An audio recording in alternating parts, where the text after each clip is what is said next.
हरे कृष्णा। कार्तिक मास के कृष्ण पक्ष की त्रयोदशी तिथि की रात जब पूरा आकाश दीपों से जगमगाने लगता है, उसी रात एक ऐसा दीप जलाया जाता है जो न सिर्फ अंधकार को मिटाता है बल्कि अकाल मृत्यु के भय को भी दूर करता है। इस विशेष दीप को यमदीप कहा जाता है। मान्यता है कि जो भी व्यक्ति इस दीप को श्रद्धा और विधि विधान से जलाता है, उसके घर की रक्षा स्वयं यमराज करते हैं।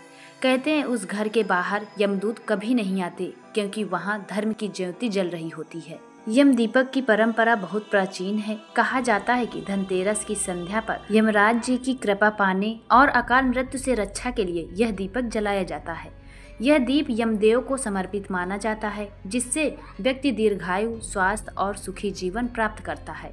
पुराणों में एक कथा आती है। एक बार एक राजा के पुत्र की अकाल मृत्यु का योग बन रहा था, लेकिन उसकी धर्म पत्नी ने धनतेरस की रात घर के बाहर दक्षिणा दिशा में चौमुखी दीपक जलाया। दीपक की ज्योति इतनी तेज थी कि जब यमदूत इस दिशा पहुंचे तो उनका मार्ग प्रकाश से भर गया और वे उस घर को पार करके चले गए। तभी से यह परंपरा चली आ रही है कि जो व्यक्ति धनतेरस की रात यमदीप जलाता है, उसे असमय मृत्यु का भय नहीं रहता। अब जानते हैं यम दीपक कब और कहां जलाना चाहिए। यम दीपक को धनतेरस की संध्या पर या कुछ जगहों पर नरक चतुर्दशी की रात को भी जलाया जाता है।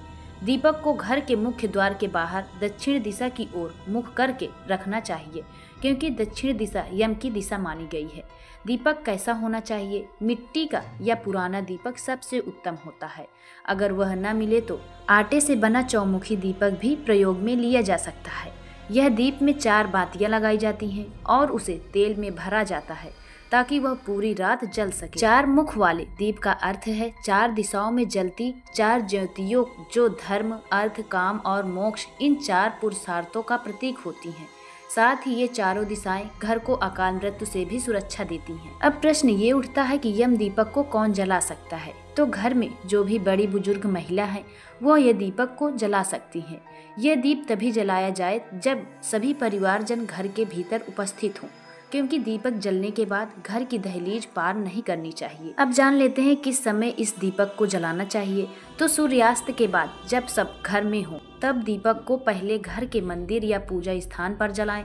जलते दीपक को पहले अपने घर के चारों कोनों में घुमाएं ताकि उसकी पवित्र ज्योति पूरे घर में फैल जाए। इसके बाद दीपक को मुख्य द्वार पर ले जाकर दक्षिण दिशा की ओर मुख करके स्थापित करें। दीपक के नीचे अक्षत का आसन दें और उसके भीतर 1 कौड़ी या 1 रुपए का सिक्का डालें। फिर यमराज जी से प्रार्थना करें, हे यमदेव, यह दीपक आपके नाम से प्रज्वलित किया गया है। इसके प्रकाश से हमारे जीवन का अंधकार मिटे। यह दीप हमारे दीर्घायु, आरोग्य और समृद्धि का रक्षक बने और हमारे परिवार को अकाल मृत्यु से बचाए।